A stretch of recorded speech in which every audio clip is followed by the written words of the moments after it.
அனைவருக்கும் வணக்கம். நான் உங்கள் பிரபாகரன்.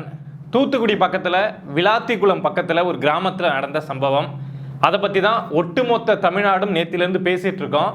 அந்த சம்பவத்தை பேசுகிறத தாண்டி கனிமொழி அவர்கள் அந்த கிராமத்துக்கு ஆறுதல் சொல்கிறதுக்காக போனாங்க. அவங்கள அங்கே இருந்த மக்கள் விரட்டி அடிச்சிருக்காங்க. நம்ம கனிமொழியை ரொம்ப சாதாரணமாக பார்த்தோம் அப்படின்னா, கனிமொழி போனாங்க, கூட கீதா ஜீவன் போனாங்க, அவங்கள மக்கள் விரட்டி அடிச்சிட்டாங்க அப்படின்னு சொல்லிட்டு ரொம்ப சாதாரணமாக பார்க்கலாம். நம்ம கனிமொழி அப்படின்னு சொல்லிட்டு ஒரு தனி நபராக திமுகவை பொறுத்த வரைக்கும் பார்க்க முடியாது. கனிமொழி எடுத்துக்கிட்டீங்க அப்படின்னா பாராளுமன்ற உறுப்பினர், அடுத்து பார்த்தோம் அப்படின்னா பாராளுமன்ற உறுப்பினர் அந்த குழுவுடைய தலைவர், உதயநிதியோட அத்தை, நம்ம எம்.கே. ஸ்டாலின் அவர்களுடைய தங்கச்சி, கருணாநிதியோடைய மகள், நம்ம துர்கா ஸ்டாலினுடைய நாத்தனார் அப்படின்னு சொல்லிட்டு ஒரு குடும்பமாக பார்த்தாலும் கனிமொழி திமுகவுக்கு ரொம்ப முக்கியமானவங்க. அதே மாதிரி திமுக அப்படின்னு பார்த்தாலும் கனிமொழி திமுகவுக்கு ரொம்ப முக்கியமானவங்க. அப்படி திமுகவுடைய ஒரு ஃபேஸா இத்தனை ஸ்டாரை தன்னுடைய ஷோல்டரில் குத்திக்கிட்டு எப்படியாவது நம்ம இந்த விஷயத்தை சமாதானப்படுத்திடலாம், திமுக மேல தப்பு இல்லை, இங்க சட்ட ஒழுங்கு பிரச்சனை எதுவும் நடக்கல அப்படின்னு ஏதாவது ஒரு காம்ப்ரமைஸ் கொண்டு வரலாம் அப்படின்னு சொல்லிட்டு தான் அந்த சம்பவம் நடந்த அந்த கொடூர சம்பவம், அந்த 12th மாணவி கொடூரமா கொலை செய்யப்பட்ட அந்த கிராமத்துக்கு கனிமொழி போயிருக்காங்க. ஆனா கனிமொழியவும் கூட போன அமைச்சர் கீதா ஜீவனையும், ஒரு அமைச்சர், நீங்க ஒரு பெரிய குடும்பத்தாளு, உங்க அண்ணன் ஆட்சியில் இருக்காரு, ஆட்சி பண்றாரு அப்படின்னு அங்க இருக்கக்கூடிய மக்கள் ஒரு துளி அளவு கூட நினைக்கல. அதுக்கு காரணம் என்ன அப்படின்னா, அந்த கிராவிட்டி ஆஃப் அந்த சம்பவம் அப்படின்னு சொல்லுவாங்கல்ல, அந்த சம்பவத்துடைய தாக்கம் அப்படிங்கிறது அந்த மக்கள் மனசுல இருந்து போகவே இல்லை. கொலை அப்படிங்கிறது பொதுவா எல்லா மாநிலத்திலையும் நடக்கும், தமிழ்நாட்டிலையும் வழக்கமா நடக்கும் தான். பட் அதுல சில கொலைகள் ரொம்ப கொடூரமா இருக்கும், நமக்கு கேட்கறதுக்கு அப்படியே மனசு பதச்சு போற மாதிரி இருக்கும். ஸோ அதை மாதிரியான ஒரு கொலை தான் இந்த தூத்துக்குடி பக்கத்தில் +2 மாணவி கொலை செய்யப்பட்டது. சரிப்பா, கொடூரமா கொலை நடந்துருச்சு, அதுக்காகவே ஒருத்தவங்க ஆறுதல் சொல்ல வராங்க, அதுவும் முக்கியமானவங்க வராங்க, அவங்கள மக்கள் விரட்டி அடிச்சுடுவாங்களா அப்படின்னா அப்படிலாம் செய்ய மாட்டாங்க. பொதுவா கொடூரமான கொலை நடந்துருச்சு அப்படின்னா ஐயோ அப்படி நடந்துருச்சு அப்படின்னு பதறிக்கிட்டு தான் பொதுவா மக்கள் இருப்பாங்க.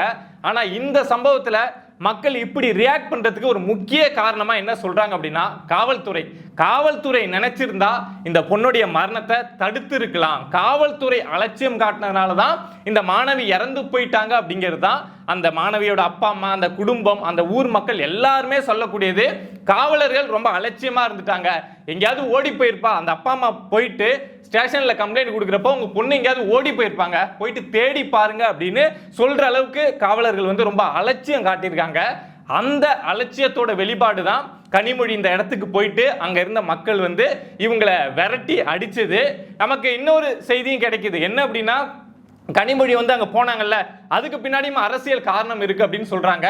கனிமொழி ரொம்ப நாளாவே திமுகக்குள்ள ஒரு ஸ்கெட்ச் அப்படிங்கிறத போட்டுட்டு இருக்காங்க. என்ன அப்படின்னா, நான் நாடாளுமன்ற உறுப்பினராக இருந்ததெல்லாம் போதும், என்ன நீங்க டெல்லி அரசியலுக்கே ஒதுக்கி வச்சுட்டீங்க, எனக்கும் ஸ்டேட் பாலிடிக்ஸ்குள்ள வரணும்னு ஆசையா இருக்கு, நான் தூத்துக்குடியில் இந்த டைம் நிற்பேன், நான் சொல்லக்கூடிய ஒரு 20-30 பேர் தான் இந்த ஏரியாவில் நிறுத்தணும் அப்படின்னு சொல்லிட்டு கனிமொழி திமுகக்குள்ள ஆல்ரெடி ஒரு பேஸை செட் பண்ணிட்டு இருக்காங்க. உதயநிதிக்கும் சபரீசனுக்கும் கனிமொழிக்கும் இடையில சண்டைலாம் போயிட்டு இருக்கு அப்படிங்கிற விஷயத்தை நம்ம கேள்விப்பட்டு இருந்தோம். அதுக்கு ஒரு பல்ஸ் பார்க்குற மாதிரி இதை மாதிரி ஒரு சம்பவம் நடந்திருக்கு, நாம போவோம், மக்கள் என்ன ரியாக்ட் பண்றாங்க அப்படின்னு பல்ஸ் பார்க்குற மாதிரி தான் கனிமொழி அவர்களை திமுகவும் அனுப்பி வச்சிருக்கு. மக்களுடைய பல்ஸை பார்க்க கனிமொழி தனக்கு இந்த ஏரியாவில் எந்த அளவுக்கு செல்வாக்கு இருக்கு அப்படின்னு தெரிஞ்சுக்கிறதுக்காகவும் இந்த சம்பவம் நடந்த இடத்துக்கு போயிருக்காங்க. பட் இதுக்கு முன்னாடி இந்த அளவுக்கு மோசமா, இந்த அளவுக்கு கொடூரமா ஒரு திமுக குடும்பத்தை சேர்ந்த ஒரு நபர் கூட ஒரு அமைச்சர், கீதா ஜீவன் அப்படிங்கிற ஒரு அமைச்சர், அந்த பகுதியோட அமைச்சர் போயிருக்காங்க, அவங்கள அந்த ஊர் மக்கள் விரட்டி அடிச்சிருக்காங்க. இதுக்கு முன்னாடி இத மாதிரி பெரிய குடும்பத்து பெண்கள், ஏசி கார்ல போகக்கூடிய பெண்கள், அமைச்சர்கள் இத மாதிரி ஒரு அசிங்கத்தை சந்திச்சிருப்பாங்களா அப்படின்னு தெரியல. விட்டுருந்தா அந்த மக்கள் அடிச்சே இருப்பாங்க. ஏன்னா அந்த வலி, அந்த மாணவி இறந்து போனாங்களா, அந்த வலியை கேட்கறதுக்கே எப்படி இருக்குன்னா, அந்த மாணவி 10th 495 மார்க் எடுத்திருக்காங்க. அப்போனா 12th எக்ஸாம் எழுதக்கூடிய அந்த மாணவி எந்த அளவுக்கு அந்த 12th எக்ஸாம் ரசிச்சிருப்பாங்க. நாம படிச்சுட்டு ஒரு கலெக்டராவோ ஒரு டாக்டராவோ இந்த சமூகத்தில் நாங்களும் ஒரு பெரிய இடத்துக்கு வரணும் அப்படின்னு சொல்லிட்டு எவ்வளவு போராட்டம், எவ்வளவு கனவை மனசுக்குள்ள வச்சுட்டு இருந்திருப்பாங்க. அப்பேற்பட்ட ஒரு மாணவி இறந்து போனா அது யாருக்கா இருந்தாலும் அந்த அந்த ஊருக்கே தெரிஞ்சிருக்கும் அந்த மாணவி அவ்வளவு மார்க் எடுத்திருந்தாங்க அப்படிங்கிறதுனால அந்த ஊரே அந்த மாணவி வந்து 12th எக்ஸாம் எழுதுறாங்க, என்ன மார்க் எடுப்பாங்க அப்படிங்கிறதெல்லாம் அந்த ஊரே கவனிச்சுட்டு இருந்திருக்கும். அப்படி இருந்த ஒரு மாணவி ஈஸியா கொல்லப்பட்டு, கொடூரமா கொல்லப்பட்டு, அதுல காவல்துறை வந்து இம்பார்ட்டன்ஸ் அந்த விஷயத்துக்கு கொடுக்காம அந்த மாணவி எங்கேயாவது ஓடி போயிருக்குன்னு சொன்ன இந்த விஷயங்கள்லாம் சேர்ந்து தான் இப்போ கனிமொழியவும் கீதா ஜீவனையும் அங்கிருந்து அடிச்சு துரத்த வச்சிருக்கு. இது கனிமொழிக்கும் கீதா ஜீவனுக்கும் மட்டும் நடந்த ஒரு சம்பவம் கிடையாது. திமுகவுக்கு, ஒட்டுமொத்த திமுகவுக்கும் நடந்த ஒரு பெரிய பின்னடைவு. தமிழ்நாடு முழுக்கவே இந்த மாதிரி சம்பவங்கள் தான் நடந்துட்டு இருக்கு. பட் இந்த விஷயம் இவ்வளவு ஹைலைட்டடா பேசப்படுறதுக்கு காரணம் என்ன அப்படின்னா, அந்த கொடூரம். எப்பொழுதுமே நம்ம ஒரு கொலை நடக்குது அப்படின்னா அதுல கொடூரமா நடந்ததுன்னா அது மேல நம்ம இன்னும் ஃபோக்கஸ் காட்டுவோம், இன்னும் அந்த விஷயத்தை பத்தி எடுத்து பேசுவோம்ல. சோ அதனாலதான் இப்போ இந்த தூத்துக்குடி சம்பவத்தை பத்தி எடுத்து ஒட்டுமொத்த தமிழ்நாடும் பேசிட்டு இருக்கு. தூத்துக்குடி நிர்பயா அப்படிங்கிற ஹேஷ்டாக் வந்து ரொம்ப இப்போ எல்லாருமே யூஸ் பண்ணிட்டே இருக்காங்க. நிர்பயா யாருன்னு உங்களுக்கு தெரிஞ்சிருக்கும். டெல்லியில ஒரு பேருந்துல வச்சு பல பேரால சீரழிக்கப்பட்டு இறந்து போனவங்க. சோ அவங்களுக்காக இந்தியா முழுக்க அப்ப வந்து அவ்வளவு ஆதரவு குரல் அப்படிங்கிறது இருந்தது, அவ்வளவு பேர் பேசணும். ஸோ அந்த பேரை யூஸ் பண்ணி தூத்துக்குடி நிர்பயா அப்படிங்கிற ஹேஷ்டாக் வந்து இப்போ எல்லாருமே தமிழ்நாடு முழுக்க ட்ரெண்ட் பண்ணிட்டு இருக்காங்க. ஏற்கனவே திமுக ஆட்சிக்கு வர்றது பெரிய சந்தேகம், நிறைய பிரச்சனைகள், சட்ட ஒழுங்கு பிரச்சனை, பெண்களுக்கு எதிரான பாலியல் வன்கொடுமை, அங்க ரோட்ல போனா அடிக்கிறான், கஞ்சா போட்டுட்டு உதைக்கிறான் அப்படின்னு இருக்க இந்த நேரத்தில் இந்த சம்பவம் கண்டிப்பா மக்கள் மனசுல ஒரு ஆணி மாதிரி போய் பதிஞ்சிருக்கும்.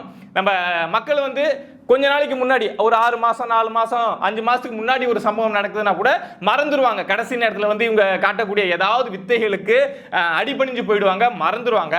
பட் இந்த தேர்தல் நேரத்தில் அதுவும் ஒரு பெண் குழந்தைக்கு நடந்த இந்த விஷயத்தை கண்டிப்பா தமிழ்நாட்டு மக்கள் மறக்க மாட்டாங்க. அவங்க மனசுல அது ஒரு ஆறா வடு மாதிரி இருக்கும். ஸோ அந்த வடு ஆறத்துக்குள்ள தேர்தல் அப்படிங்கிறது வந்துடும். தேர்தல் அப்படிங்கிறது வந்தால் மக்கள் அந்த காயத்தோட தான் ஓட்டு போடுவாங்க அப்படிங்கிறத இங்கே இருக்கக்கூடிய திமுக காரங்க புரிஞ்சுக்கணும். ஏதாவது ஒரு சம்பவம் நடந்துருச்சு அப்படின்னா அது எல்லா ஆட்சியிலையும் நடக்குங்க. அதிமுக ஆட்சியாக இருக்கட்டும், இல்லை திமுக ஆட்சியாக இருக்கட்டும், இல்லை யார் ஆட்சிக்கு வந்தாலும் இதை மாதிரி தவறுதலான விஷயம், இந்த கெட்டவன் வந்து கெட்டது செய்யறது அப்படிங்கிறது நடக்கும். நாம திமுகவை இந்த அளவுக்கு சாடுறதுக்கு காரணம் என்ன அப்படின்னா, அளவுக்கு அதிகமாக நடக்குது.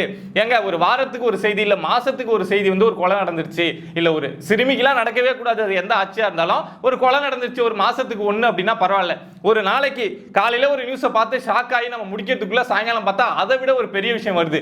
என்னடா அது இப்படி நடந்துருச்சு, 2.5 வயசு குழந்தைய வந்து ஒரு திமுக காரன் இப்படி பண்ணிட்டானே அப்படின்னு நம்ம அப்படியே கஷ்டப்பட்டு படுத்து தூங்கி காலைல எழுந்து பார்த்தா 60 வயசு பாட்டியை வந்து கிருஷ்ணகிரியில வந்து ஒருத்தன் இந்த மாதிரி பாலியல் பலாத்காரம் பண்ணிட்டான் அப்படிங்கிற செய்தி.